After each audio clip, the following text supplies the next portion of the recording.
आगे बढ़े कदम। जीवन पुष्प चढ़ाने निकले माता के चरणों में हम। वंदे मातरम, वंदे मातरम, वंदे मातरम।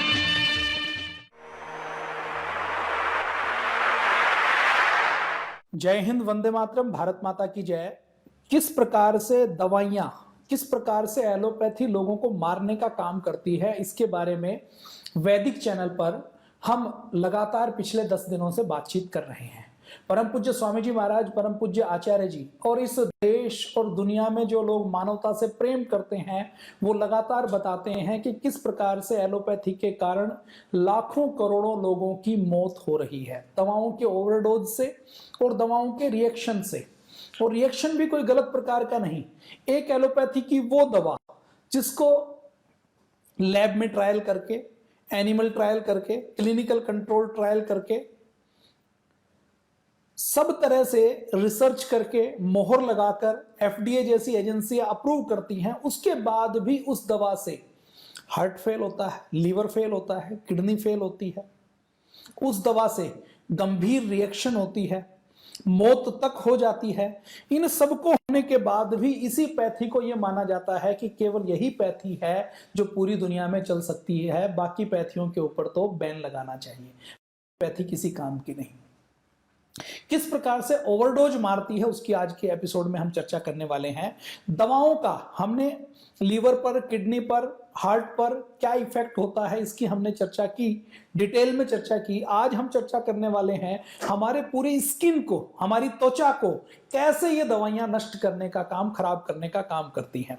हार्ट की कोई हम दवा लेते हैं, हार्ट की दवा कैसे हमारी स्किन को खराब कर सकती है, स्किन में कैंसर तक पैदा कर सकती है, इसके बहुत से प्रमाण मिले हैं। एक दवा है एमाप्रोक्सोन। ये जो एमाप्रोक्सोन है, ये दवा हार्ट रोगियों के लिए, दिल के मरीजों के लिए, इसको एंजाइना पेन के लिए, दिल में जो दर्द होता है उसके लिए इसको प्रेस्क्राइब किया गया। फ्रांस में 1969 में, 1969 में इसको अप्रूव किया गया। और जैसे इसको अप्रूव किया तो यह पता लगा कि यह तो गंभीर हमारी स्किन के अंदर एलर्जी पैदा करती है, स्किन के अंदर ऐसी टॉक्सिसिटी पैदा करती है जिससे स्किन इरिटेट हो जाती है, गंभीर स्किन की बीमारियां हो जाती हैं। और जब एक दो नहीं सैकड़ों हजारों में ये केस आए तो फिर इस दवा एमोप्रोक्सोन के ऊपर 1 साल के अंदर बैन लगाना पड़ा। अब आप कल्पना कीजिए कि दवा हार्ट की है, हार्ट को ठीक करती है या नहीं करती इसकी कोई गारंटी नहीं है, लेकिन हार्ट के साथ वो आपकी लीवर फेल कर सकती है, आपकी किडनी फेल कर सकती है, वो आपकी स्किन में भयंकर रिएक्शन कर सकती है।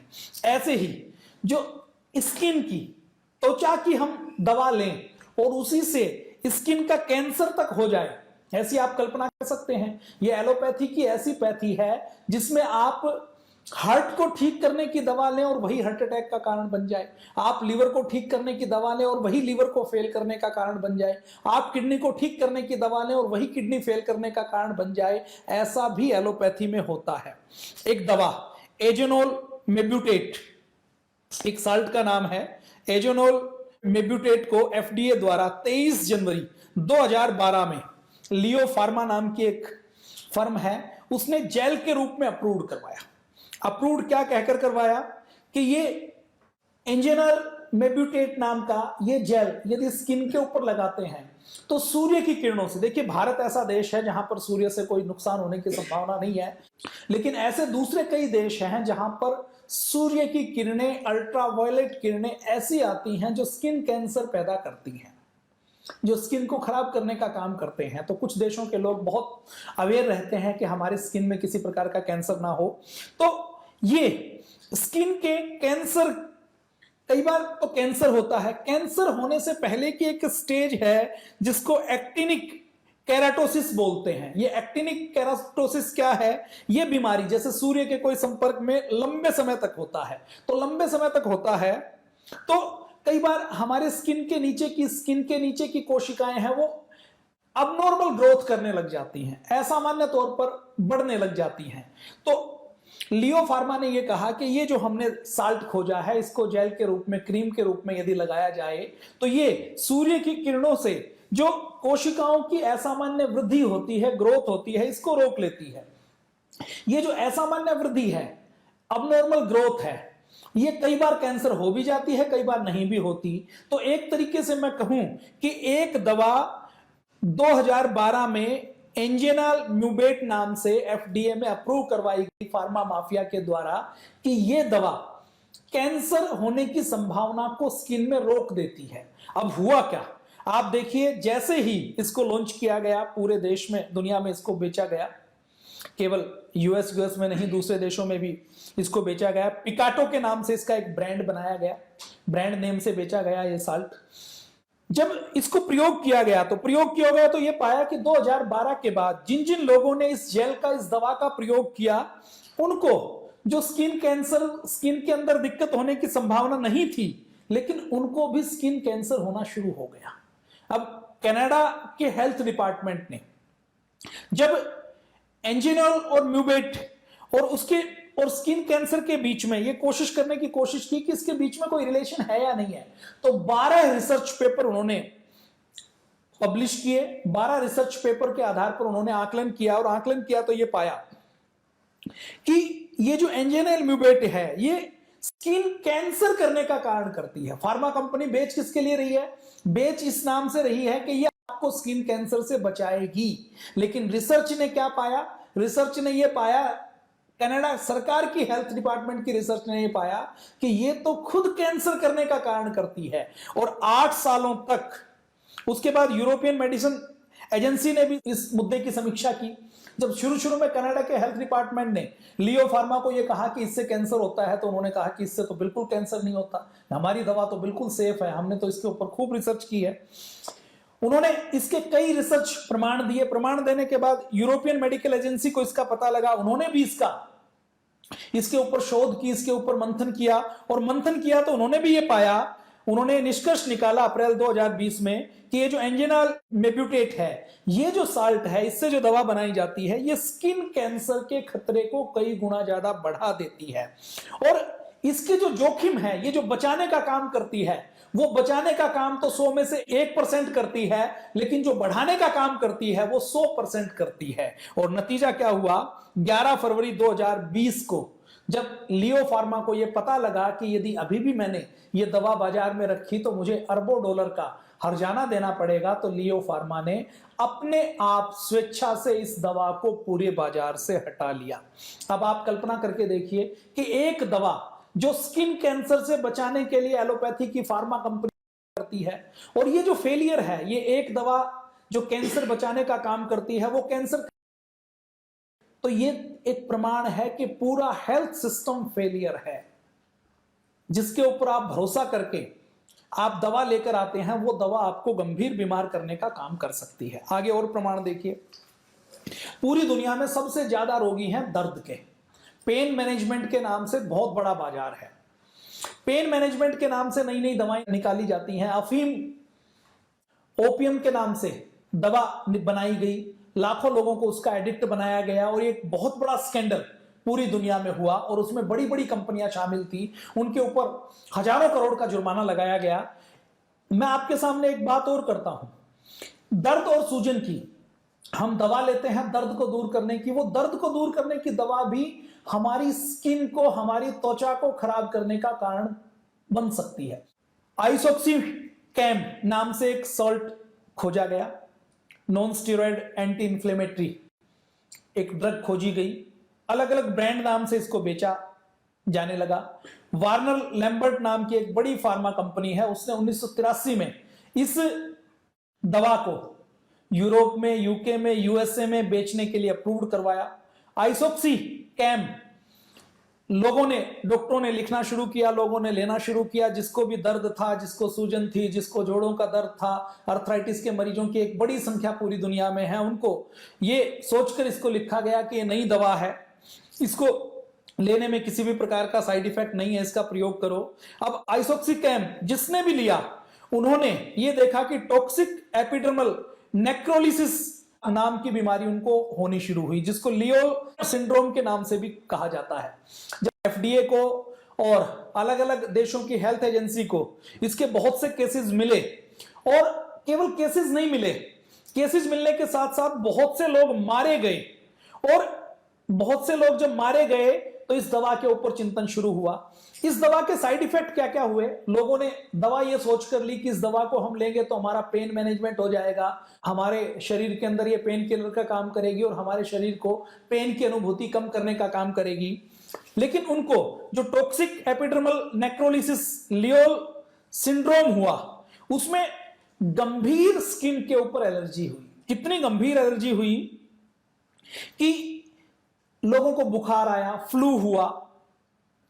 2-3 दिन एलर्जी हुई तो 2-3 दिन के बाद स्किन के ऊपर छाले पड़ने शुरू हो गए, दर्द होना शुरू हो गया, नाक से, मुंह से, सब जगह में छाले हो गए, सांस लेना मुश्किल हो गया, कुछ भी खाना मुश्किल हो गया, और गंभीर कॉम्प्लिकेशन में डिहाइड्रेशन की सिचुएशन बन गई, निमोनिया हो गया और ऑर्गन फेलियर हुआ। मतलब दवा ली पेन किलर के नाम से और उस पेन किलर नाम की दवा ने मल्टी ऑर्गन फेलियर का काम किया। सैकड़ों लोगों की मौत हो गई। मौत होने के बाद जब वार्नर लैम्बर्ट कंपनी ने यह देखा कि यह दवा तो गंभीर नुकसान करती है, तो उन्होंने 1985 में 2 साल इस दवा को बेचने के बाद, लाखों डॉलर बनाने के बाद इस दवा को अपनी मर्जी से बाजार से वापस ले लिया। देखिए, दवा कंपनी की मर्जी है, वो एक फर्जी दवा बनाए, फर्जी रिसर्च रिपोर्ट छापे, फर्जी क्लिनिकल कंट्रोल ट्रायल करे, झूठे डाटा सबमिट करे, एफडीए के और नियामक एजेंसियों के अधिकारियों को रिश्वत खिलाकर उसकी अनुमति ले ले, और अनुमति लेने के बाद जब उसके साइड इफेक्ट हो तो उसके ऊपर कोई कार्रवाई ना हो और वो अपनी दवा को वापस ले ले। तो आप कल्पना कीजिए कितनी खतरनाक सिचुएशन है। कोई व्यक्ति एक गाड़ी से अनजाने से किसी व्यक्ति को मारता है तो उसको जेल होती है।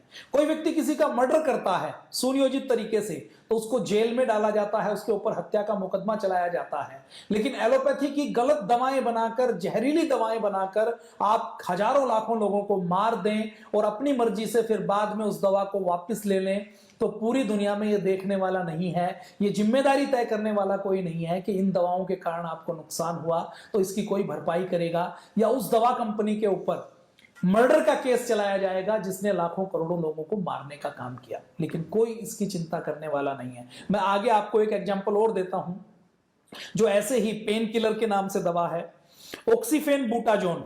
ऑक्सीफेन बूटाजोन को भी एक non steroid anti inflammatory drug के रूप में डिस्कवर किया गया। दर्द के लिए, बुखार के लिए, सूजन के लिए, इन्फ्लेमेशन के लिए इसको प्रयोग किया जाता था। रूमेटाइड अर्थराइटिस, क्योंकि पूरी दुनिया में बहुत से लोग हैं वात रोगी हैं, उनके लिए इसको प्रयोग किया जाता था। ऑक्सीफेन बूटाजोन को 1960 में अप्रूव किया गया। 1960 से लेकर 1985 तक यूरोप में, अमेरिका में, जर्मनी में, फ्रांस में, कनाडा में, यूएस में, यूके में, सारी दुनिया के बाजारों में इस दवा को खूब बेचा गया। और खूब बेचा गया तो बाद में यह पता लगा कि यह दवा गंभीर स्किन रिएक्शन करने का काम करती है, त्वचा के ऊपर एलर्जी करने का काम करती है। जिन्होंने इस दवा को लिया उनकी त्वचा के ऊपर फफोले हो गए, त्वचा के ऊपर रैसेज आ गए, त्वचा के ऊपर खुजली होनी शुरू हो गई, त्वचा फटनी शुरू हो गई। और जब गंभीर नुकसान इसके सामने आए, और नुकसान सामने आने के बाद जब लोगों ने उस कंपनी को बोलना शुरू किया कि आपकी इस दवा की वजह से दिक्कत होती है, बोन मैरो सप्रेसेंट का भी काम इसने किया, बोन मैरो तक को डैमेज करने का काम किया, तो उसके बाद 1985 में मार्च में कंपनी ने इसको भी वापस ले लिया। सवाल फिर यही उठता है कि यदि ये दवाएं इतनी खतरनाक थी तो कौन सा क्लिनिकल कंट्रोल ट्रायल हुआ, किसने रिसर्च की और किसने अनुमति दी? और अनुमति देने के बाद लाखों, अगर सैकड़ों लोग मरे हैं, उनको दिक्कत हुई है, तो क्या ऐसी कंपनियों के ऊपर मर्डर का केस नहीं चलना चाहिए? भारत की मैं बात करूं तो ये जो दवा जो यूके में, यूएसए में, अमेरिका में, जर्मनी में, फ्रांस में बैन है, ये दवा आज भी भारत में उपलब्ध है। आप कल्पना करके देखिए, जो दवा दूसरे देश 1985 में बैन कर गई और 1985 तक भी 25 साल तक ये दवा यूरोप के बाजारों में, अमेरिका के बाजारों में बेची जाती रही। 25 सालों में कितने रोगियों को नुकसान हुआ होगा, कितने रोगियों को गंभीर नुकसान होकर उनकी डेथ तक हुई होगी, उसका जिम्मेदार कौन है? जिम्मेदारी नहीं लेता। सरकारों को कोई चिंता नहीं है। आपके हेल्थ की चिंता यदि आप नहीं करेंगे, हमारे हेल्थ की चिंता यदि हम नहीं करेंगे, तो उसकी चिंता करने के लिए पूरी दुनिया में दूसरा कोई व्यक्ति नहीं है। ये दवा जो दर्दनाशक पेन किलर के रूप में अभी भी भारत में उपलब्ध है। आप अपने नजदीक के किसी केमिस्ट के पास जाएं और आप डॉक्टर की किसी पर्ची के लिए भी आप ये दवा ले सकते हैं।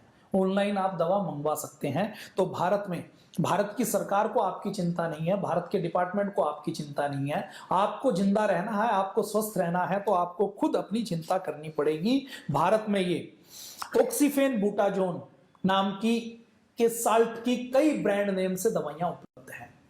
सामने आप स्क्रीन पर देख रहे हैं कि दवाओं की ओवरडोज।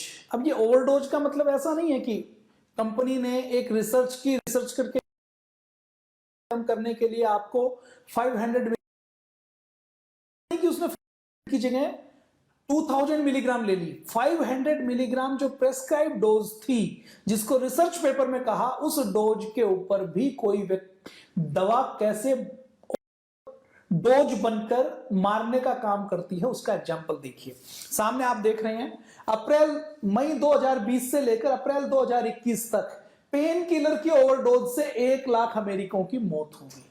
और ये डाटा कौन दे रही है? ये डाटा जो अमेरिका की सबसे बड़ी एजेंसी है CDC, वो ये डाटा दे रही है। वो ये कहती है कि हर साल ड्रग ओवरडोज होने के मामले में 30% की बढ़ोतरी हुई और 5 साल में ये आंकड़ा दोगुना हो गया है। और ये सारी दवाएं एलोपैथी की दवा हैं, इसमें एक भी दवा आयुर्वेद की नहीं है जिसमें ओवरडोज के कारण, यानी कि महर्षि चरक सुश्रुत ने आयुर्वेद की जिस दवा के बारे में जितनी डोज कही गई है वो कोई नुकसान नहीं करती। और तो और आयुर्वेद में जो पारे की, जो गंधक की, जो आर्सेनिक की दवाएं बनाई जाती है, उसका भी शोधन करके जो दवा बनाते हैं वो भी निर्धारित मात्रा में जो लिखी गई है उसमें किसी प्रकार की, लेकिन ये एलोपैथी की दवाएं जो प्रेस्क्राइब करते हैं कि इतनी मात्रा तक ये सुरक्षित है, वो मात्रा भी ओवरडोज का कारण बनती है। मई 2020 से लेकर 2021 तक 1 लाख लोग मारे और इसमें 64,000 से ज्यादा जो मौतें हुई वो केवल एक पेन किलर फेंटेलिन के कारण हुई है। National institute of drug abuse की डॉक्टर नोरा ये कहती हैं कि पेन किलर का जो उन्होंने इस्तेमाल उन्होंने लिमिटेड, एक दिन में एक खानी है तो एक ही खाई, लेकिन उस खाने में भी उनको ओवरडोज होने के कारण उनकी मौत हुई। तो आप कल्पना करके देखिए कि अमेरिका में जो लगभग 8 लाख अमेरिकी कोरोना से पहले साल मरे, उसमें से 16% हिस्सा ओवरडोज के कारण मर गया है। फेंटेनिल पाउडर के रूप में आते हैं और जो मरने वाले 70% लोग हैं वो 50 से 54 साल की उम्र के हैं। तो आप ये देख सकते हैं कि कैसे एलोपैथी की दवा मारने का काम करती हैं। 1 लाख व्यक्ति यदि अमेरिका में मर सकते हैं तो आप कल्पना कीजिए कि ये कितना गंभीर मामला है। ये ग्राफिकल फॉर्मेट में दिखाया गया है ओवरडोज के कारण 1999 से लेकर 2020 तक कितनी डेथ हुई है। जैसे जैसे एलोपैथी का प्रचार हो रहा है वैसे वैसे आप डेथ का मामला देख लीजिए। 1999 में जहां 20,000 मामले थे, 2020 आते आते वो मामले 91,000 पहुंच चुके हैं। ये सब एलोपैथी की दवाओं के ओवरडोज के मामले हैं। कुछ और मामलों की हम चर्चा करते हैं। ओवरडोज का मतलब ऐसा नहीं है कि एक दवाई ली है उसकी जगह, एक गोली की जगह 10 गोलियां खा ली। ओवरडोज का मतलब यही है कि एक पैरासीटामोल लिखी हुई थी 500 mg की, 500 mg की ही ली, लेकिन उस 500 mg की पैरासीटामोल ने भी मारने का काम किया। अब मैं कुछ एग्जांपल आपके सामने और देता हूं। बेजिट्रामाइड के नाम से एक साल्ट खोदा गया। ये जो साल्ट था ये पेन किलर का काम करता था और साथ में ये एनाल्जेसिक था, मतलब जो हमारे शरीर के अंदर दर्द की अनुभूति होती है उस दर्द की अनुभूति को दूर करने के लिए 1961 में इसको जैनसीन फार्मा एक कंपनी है जो अब जॉनसन एंड जॉनसन कंपनी का एक हिस्सा बन चुकी है। वही जॉनसन एंड जॉनसन जिसके बेबी पाउडर को कैंसर होने के कारण पूरी दुनिया के बाजारों से हटाया गया। 1961 में इसको खोजा गया। 1970 तक, 61 से लेकर 70 तक जॉनसन फार्मा ने यह कहा कि हमने इसके ऊपर खूब क्लिनिकल कंट्रोल ट्रायल कर लिए हैं और FDA से उन्होंने अप्रूवल ले लिया और अप्रूवल लेकर बर्गोडिन के नाम से एक टेबलेट बनाकर उन्होंने की मार्केटिंग करनी शुरू की और ये कहा कि ये पेन मैनेजमेंट के लिए, दर्द को दूर करने के लिए बहुत सेफ दवा है। खूब दिया गया, खूब बेचा गया। लगभग 35 साल तक इस दवा को यूरोप के बाजारों में, यूके के बाजारों में, USA के बाजारों में बेचा जाता रहा। लेकिन 2004 आते आते जब पता लगा कि इस दवा से मृत्यु तक हो जाती है, एक 5 साल के बच्चे ने, जिसका वेट ठीक ठाक था, अपनी मां की पर्स में बेजिट्रामाइड नाम की टेबलेट थी, उसने वो टेबलेट खा ली और टेबलेट खाते ही उसकी मौत हो गई। ऐसे जब बहुत से मामले आए कि ये टेबलेट तो दर्द को दूर करने का काम नहीं करती बल्कि मौत के दर्द को देने का काम करती है, तो सबसे पहले नीदरलैंड की मार्केट से इसको हटाया गया, उसके बाद दूसरे देशों की मार्केट से भी इसको हटाया गया और बाद में ये बताया गया कि ये कोई पेन किलर नहीं है बल्कि ये तो एक तरीके से अफीम, चरस, हेरोइन जैसी दवा है जो एक बार नशे की उस हालत में व्यक्ति को पहुंचा देती है जहां दर्द की अनुभूति नहीं होती। तो ड्रग माफिया क्या करता है, ये इसका एक बड़ा एग्जांपल है। कोप्रोक्सामोल नाम से एक और दर्दनाशक दवा बनाई गई। इसका भी दर्द को, इन्फ्लेमेशन को, सूजन को दूर करने के लिए इसको मार्केटिंग किया गया और मार्केटिंग करके इसको पैरासीटामोल के साथ, इसको कॉम्बिनेशन के साथ प्रेस्क्राइब किया गया। ऑस्ट्रेलिया में कैपाडेक्स के नाम से, डाइजेसिक के नाम से, साउथ अफ्रीका में लेंटोजेसिक के नाम से, फ्रांस में डाई एंटालिविक के नाम से इसको बेचा गया। लगातार इसको बेचा जाता रहा। जब 10, 15, 20 साल तक लगातार इसको बेचा जाता रहा तो यह पता लगा कि यह तो गंभीर मौत का कारण बनती है, इसकी तो टॉक्सिसिटी बहुत ही खतरनाक है। तो सबसे पहले 2005 में यूके के बाजारों से इसको हटाया गया। 2005 से 2007 में इसके ऊपर आंशिक और 2008 तक जब पता लगा कि ये तो दर्द दूर नहीं करती बल्कि मारने का काम करती है और ये दवा तो ऐसी है जिसको कोई व्यक्ति खाता है तो खाकर उसकी मृत्यु निश्चित है। और तो और अमेरिका में, इंग्लैंड में एक छोटा सा स्थान है, वेल्स नाम का, एक यूके के अंदर जो यूनाइटेड किंगडम है उसके अंदर एक देश है, उसमें 1997 से 1999 के बीच कोप्रोक्सामोल को केवल इसलिए खाया गया कि यदि मरना है तो मरने के लिए, आत्महत्या के लिए इससे अच्छी और कोई दवा नहीं है। तो एलोपैथी की दवा ऐसी हैं जो मारने का काम करती हैं। कोई व्यक्ति संसार से उगता गया है जिसको आत्महत्या करनी हो, वो ये दवा खाए तो ये समझ आती है, लेकिन कोई समझदार, जिम्मेदार व्यक्ति है वो अपनी दर्द को दूर करने के लिए अपने लीवर को, किडनी को, हार्ट को, बीपी को, कोलेस्ट्रॉल को, डायबिटीज को, थायराइड को, माइग्रेन को दूर करने के लिए यदि एलोपैथी की दवा खाता है तो वो बहुत बड़ी गलती करता है। नींद की ऐसी बहुत सी दवाएं हैं जो मृत्यु का कारण बनती है। एमोबार्बिटल नाम का एक साल्ट खोजा गया। एमोबार्बिटल को सोडियम एमिटल के नाम से भी जाना जाता है। एमोबार्बिटल को स्लीपिंग पिल्स के नाम से भी डाला जाता है। 1923 में जर्मनी में इसकी खोज की गई, इसकी डिस्कवरी की गई और एंजाइटी के लिए, एपिलेप्सी के लिए, इंसोम्निया के लिए, अनिद्रा के लिए, दौरों के लिए, चिड़चिड़ेपन के लिए इसके ऊपर क्लिनिकल कंट्रोल ट्रायल की रिसर्च का ड्रामा किया गया और इसको अप्रूव किया गया एली लिली दवा कंपनी द्वारा। अमेरिका में इसको एमिटल ब्रांड के नाम से मार्केटिंग किया गया और मार्केटिंग करते ही ये एक नशे की दवा के रूप में पॉपुलर हो गई कि ये नींद नहीं लाती, नींद ना आने का जो कारण है उसका इलाज नहीं करती, बल्कि ये तो नशे में व्यक्ति को डुबो देती है। और इसका गलियों में नाम ये पड़ गया कि किसी को नशा करना है, किसी को बेहोशी की हालत में पहुंचना है तो वो इस दवा को खाए। ब्लूज के नाम से, ब्लू एंजल्स के नाम से, ब्लू बर्ड के नाम, ब्लू डेविल के नाम से, ब्लू हेवेंस के नाम से इन नीले कैप्सूल का नाम पड़ गया कि जिसको भी नशा करना है तो नशा करने के लिए अफीम, चरस, हेरोइन नहीं मिल सकती तो उसकी जगह ये दवा ले लें। तो ये एलोपैथी की कंपनियां नशे की ऐसी दवाओं का एडिक्ट बनाते हैं कि व्यक्ति आत्महत्या करने के लिए तैयार हो जाता है। ऐसे ही इस एमोबार्बिटल की ओवरडोज के कारण 1980 में इसको बाजार से हटाया गया, लेकिन 1923 से लेकर 1900 तक 57 सालों तक ये दवा लगातार बिकती रही।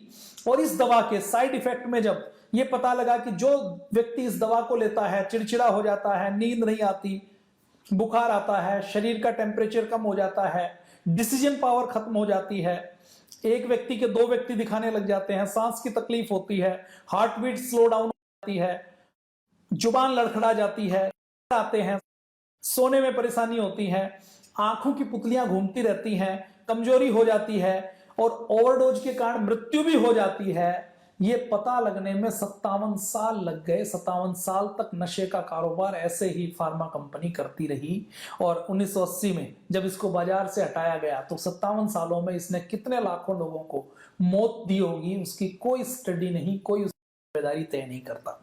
ऐसे ही साइक्लोबार्बिटल नाम की एक दवा, जिसको नींद की दवाई के रूप में डायाजेपाम और दूसरे कॉम्बिनेशन के साथ इसको बेचा जाता था, इसके बारे में भी जब 20 साल में पता लगा कि ये दवा तो मौत का कारण बनती है, तो 2019 में इसके ऊपर बैन लगाया गया। ऐसे ही मेथाक्वालोन नाम की एक दवा नींद के लिए लॉन्च की गई।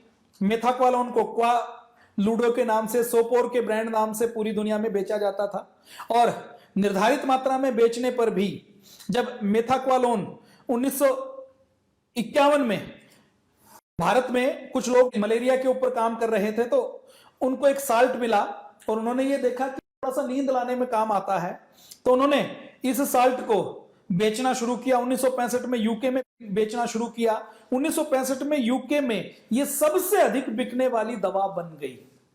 1965 में रसेल लेबोरेटरीज, जो अब सनोफी फार्मा ने ले ली है, उसकी सब्सिडरी है, उसने इसको यूरोप में बेचना शुरू किया। 1972 में ये अमेरिका में छठी सबसे ज्यादा बिकने वाली दवा थी। मतलब एलोपैथी के फार्मा माफिया के लिए यदि कोई नशे की दवा देनी हो और उस नशे के कारोबार से, देखिए नशे का यदि कोई चरस का, हेरोइन का, अवैध शराब का काम करता है तो उसको जेल मिलती है, लेकिन कोई फार्मा कंपनी उसी नशे की अफीम को, चरस को, भांग को, गांजे को यदि टेबलेट के रूप में अप्रूव करवाकर रिसर्च का ढोंग करके बेचती है, तो उसको अरबों खरबों डॉलर मिलते हैं, चाहे उससे लाखों लोगों की मौत हो जाए। तो अमेरिका में छठी सबसे ज्यादा बिकने वाली यह दवा बन गई 1972, और 1972 में इसका नींद नहीं आने के इलाज के रूप में, मांसपेशियों को रिलैक्स करने के रूप में इसको देना शुरू किया। और उसके बाद जब ओवरडोज के कारण नर्वस सिस्टम ब्रेकडाउन होना शुरू हुआ, लोगों को कोमा में जाना शुरू हुआ, तो ये आवाज जब हर जगह से उठनी शुरू हुई, तो ये दवा तो मारने का काम करती है। तो इस के ऊपर फिर 1983 में पूरी दुनिया में बैन लगाया गया, लेकिन 1983 से पहले लगभग 35 साल तक ये दवा पूरे यूरोप के बाजारों में, अमेरिका, यूके के बाजारों में बिकती रही। आज के लिए इतना ही, फिर हम वैदिक चैनल के ऊपर बात करेंगे। और आपको ये बात अच्छी लगी हो तो इसको सोशल मीडिया पर शेयर कर दीजिए, व्हाट्सएप पर इसका लिंक लेकर भेज दीजिए, फेसबुक पर आप यदि ये एपिसोड टीवी के ऊपर देख रहे हैं तो फेसबुक के वैदिक चैनल के फेसबुक पेज पर चले जाइए, आपको यही एपिसोड मिलेगा और इस एपिसोड का लिंक आप दूसरे लोगों को शेयर कर सकते हैं। आपको इस एपिसोड की कुछ अच्छी बात लगी हो तो इस वैदिक चैनल के एपिसोड को मोबाइल के कैमरे से रिकॉर्ड करके आप अपने व्हाट्सएप के ग्रुप में डाल सकते हैं। आज के लिए इतना ही। जय हिंद, वंदे मातरम, भारत माता की।